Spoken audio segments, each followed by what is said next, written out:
Hey guys, in this video I'll show you how to hide location on Grindr.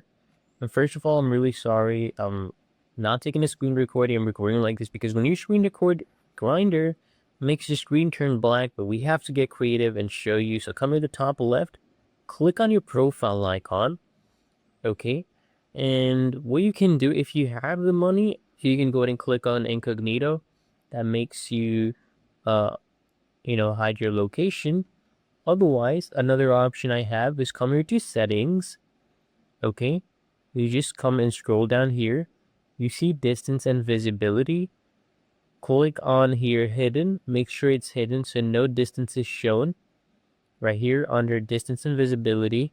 So they'll not be seeing that. And then you come here to privacy settings and make sure this is also toggled off. Show my distance. Make sure it's toggled off. Okay.